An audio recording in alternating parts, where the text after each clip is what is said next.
since it was a tribute, it was really emotional to write it. It was emotional to work with it. We kind of allowed ourselves to not necessarily think of it that it needed to be a Dark Tranquillity song. It doesn't have to have all the common traits of Dark Tranquillity. It just needed to go wherever it had to go.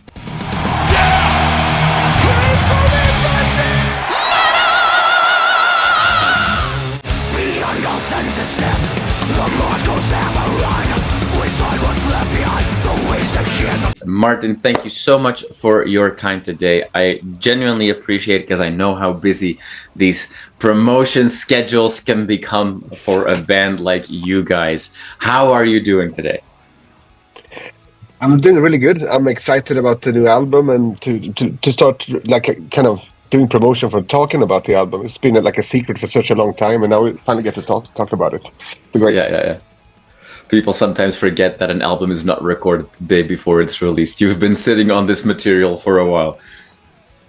Yeah, exactly. And the way that albums are released nowadays, it's such a long lead time since the album is finished to the actual release, because we're doing singles nowadays.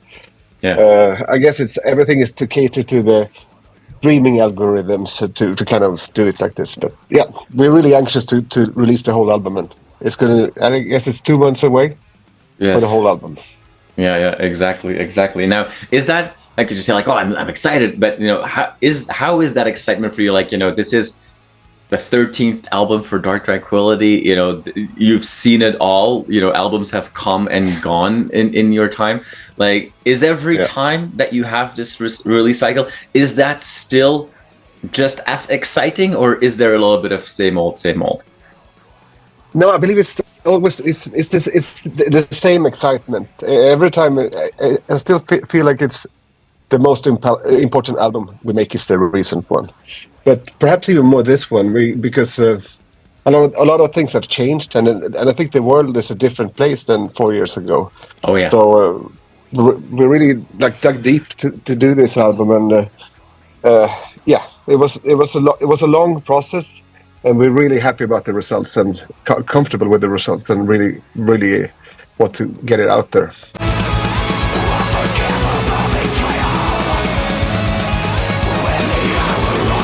We've had some changes in the band. Musically, you guys explore a few new avenues on this album as well. And then, to your point, this is your COVID comeback album in a way. Yeah. How difficult was this album then to make with all these new elements and variables, around the band? I think it was difficult to kind of start the process. Okay. Because when you start, it's you just have a blank sheet of paper and you don't know what you're going to do about it. And I know that for me, like the process is once we start, it's gradually going to take over my life, and I know that in the end, it's like the last months of an album process. That's the only thing I do, like every hour of the day. So I know that there's kind of a punishing schedule to make an album. So I'm always kind of reluctant to start, but we started writing maybe like 2 years ago, and then we have had these member changes, and me and Mikael and Johan, we kind of sat down and talked about what kind of album we wanted to make, and we decided that we wanted to first, I think that we live in different times now than 4 years ago, so we wanted to make an album that was kind of serious and a bit darker than the previous album. Mm-hmm. We wanted also to kind of explore all the territories that we have done in the past with Dark Tranquillity, to kind of have a varied album, from like sort of ballads that we can do, or these more introspective songs that are more like a journey, but also kind of revisit the old aggression from the past. So that was exciting to kind of do fast songs again.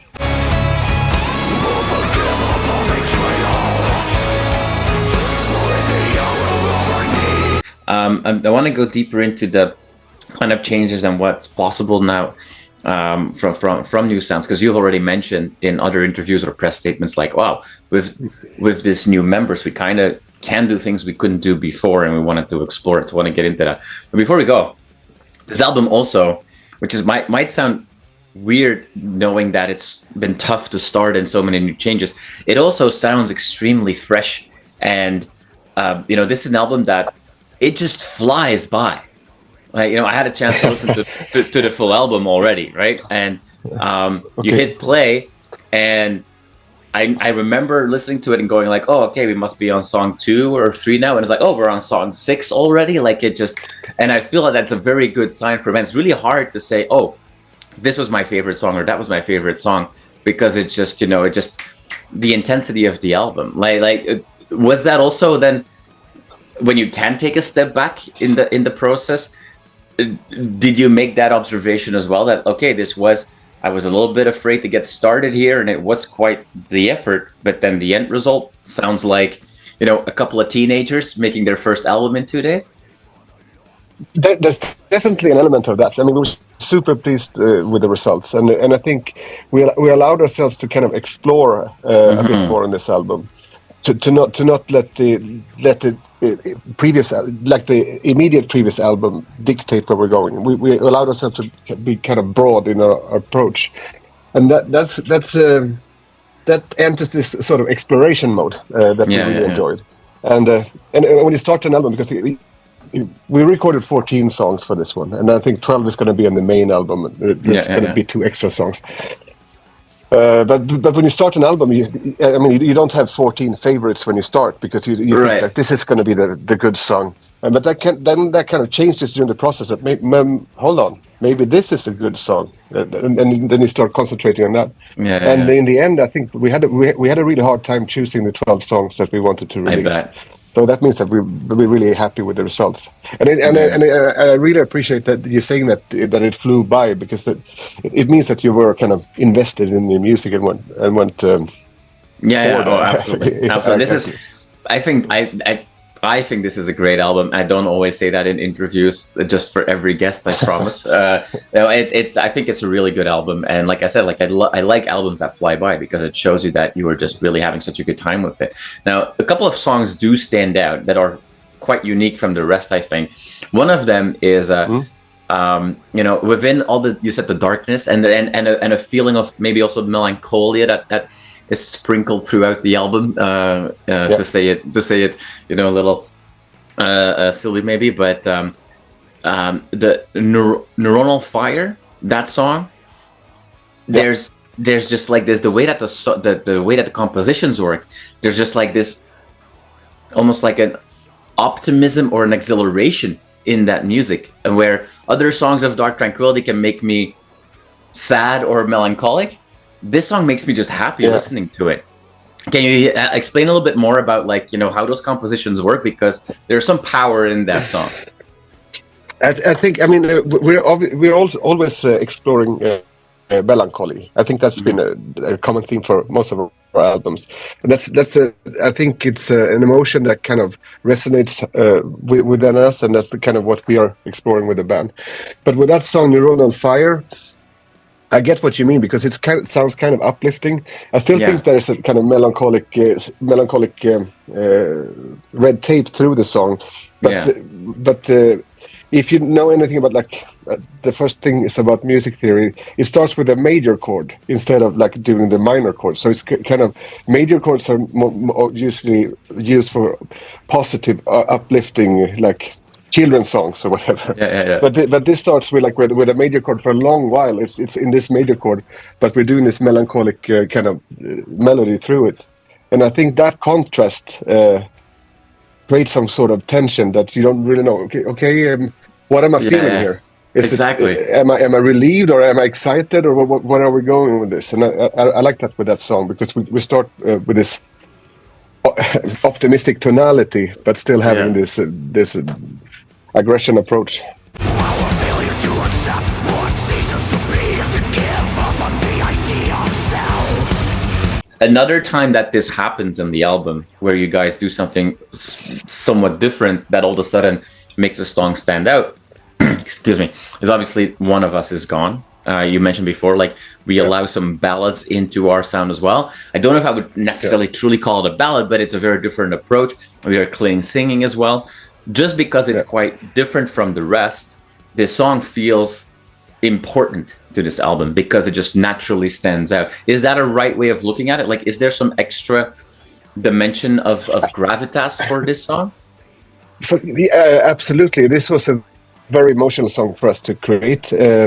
We have an old band member called Fredrik Johansson. He was in the band from the gallery to projector. So in the 90s he was in the band.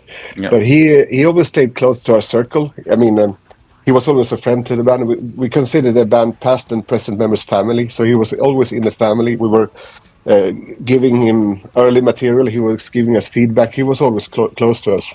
And sadly, he was diagnosed with cancer in 2018. And you know how it is with cancer. First, you think that you beat it, and then it comes back, and you have to restart the struggle. And unfortunately, Fredrik did not beat it, and he passed away 2 years ago. But before he passed away, he gave us some material that he had written because he wanted to kind of contribute to modern DT era. And it was really hard to kind of look at that material at first. But after he passed away, I started to listen to it again. And there was this melody line I was kind of gravitating towards. So I continued writing on that song and continued writing on that song, One of Us Is Gone.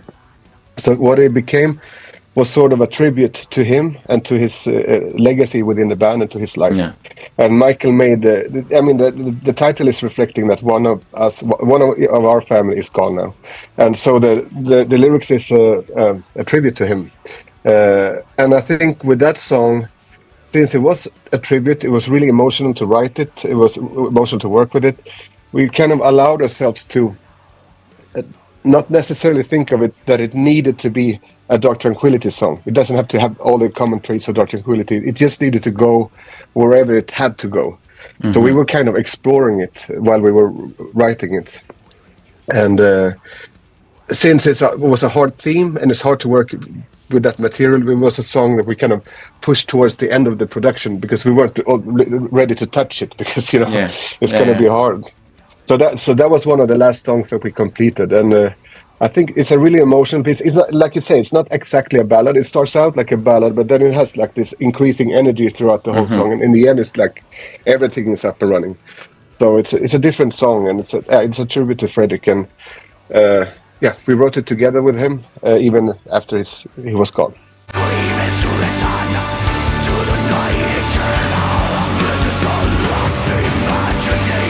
It was really hard. It was very emotional. Will it be too emotional to revisit on stage, or would you like to play this song? Because I have a feeling that a lot of people are gonna really resonate with that song because it stands out like that, and people are gonna hope to see you play the song live. Will that be possible, or is that like too much? I think emotionally, I think we would be really proud to play it live and to do it. Maybe that the song structure is a bit of a challenge because it's a long time where we're not a complete band. But you're right. Maybe we should prepare the song for a live setting. I would love to play it live. Mm-hmm. And I mean, I think we should be able to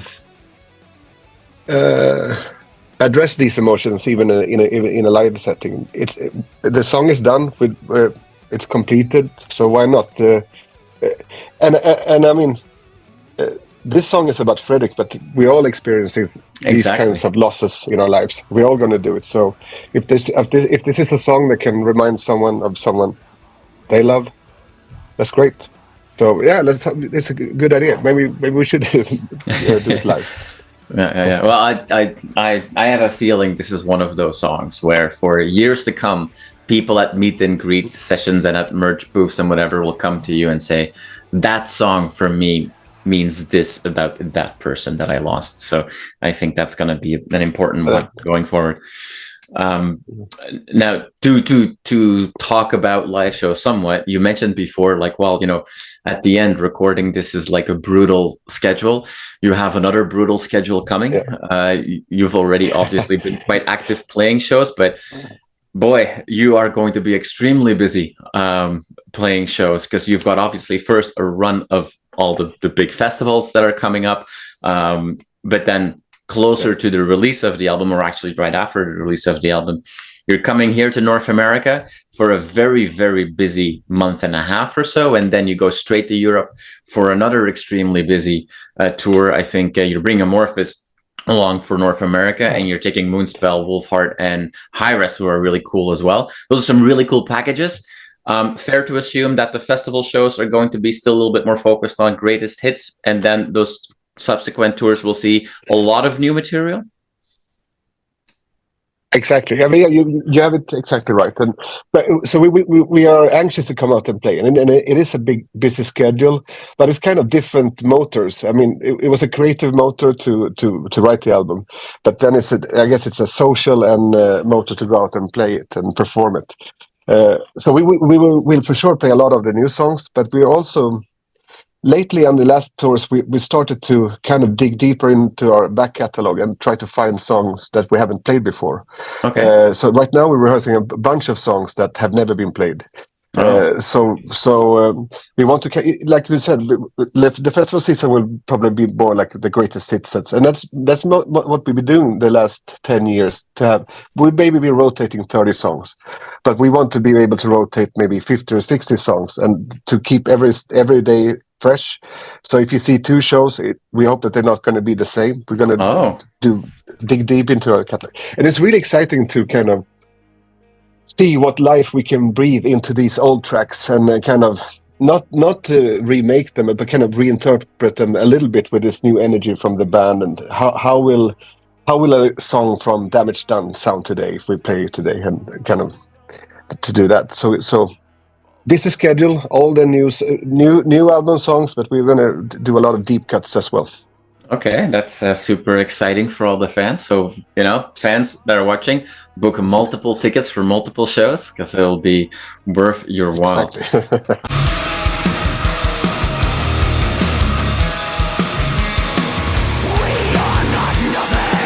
You mentioned before, like, the modern era of DT, and in the last 2 albums, you guys have embraced a new style, visual as well, from artworks and logo and so on. And you kind of become this benchmark for like classy design, if you will, for albums. There's always like a bit of a retro but futuristic touch coming together. Kind of like, some of your album covers could be artwork from sci-fi movies from the 50s, how they thought the year 2000 was going to be. Clearly also an important part is who in the band oversees the visual creative part of the story that's being told. I mean, it's Niklas Sundin, who's our own guitar player, who makes all the visuals for the band. He has done it for our whole career. Mm-hmm. and he kind of found this new visual language for us. Yeah. But the same way as we talked about the music before we started, like what album are we supposed to make? That we decided that it would be dark, and we would kind of address the themes that we are living in. We were discussing the same with Niklas. It was me and Mikael. Mikael talked about the lyrics, and I talked about the emotions. And then Niklas made. If you see the front cover, because Niklas gave us a lot of different designs, and in the front cover, there's like 2 persons that are standing in a wave of apocalypse, and that was just a detail of a painting that he did. And me and Mikael were kind of drawn to it, and we asked Niklas, okay, what about these 2 persons? Can you show me more about what they're experiencing? And then he came back with this, with what's now the album cover. Mm-hmm. So we thought, okay, this is fantastic. This really resonates with the music, and this fits really well. So then we asked, okay, so now we have these 2 people. Where are they, and what else is going on here? So then he started to do another painting of the same kind of person. I think the next thing he did was the single cover for The Last Imagination. It's like this stylus with a person. Yeah. So that's kind of, it's supposed to be kind of tied into that universe. And the way we imagine it was that it's like kind of, the cut out doll theater, like when you present a scene. But it's the same, and you can switch the person, but you're in this imaginary post-apocalyptic landscape, if you will, but kind of symbolic. So this is something that we discussed together and kind of found. And once Niklas understands, when we all agree then we don't have to tell him anything else, and he's just gonna do so much material. So we're kind of blessed to be able to work with Niklas, because this modern sci-fi approach that you're talking about, it's a lot of credit to him for creating that.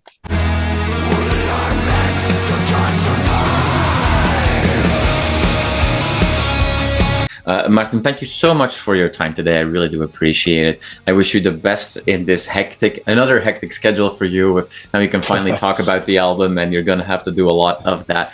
But that's great to see the buzz and the demand for more Dark Tranquillity. Thank you so much for your time, and I wish you the best with this release. Thank you so much for having me. I'll see you out there.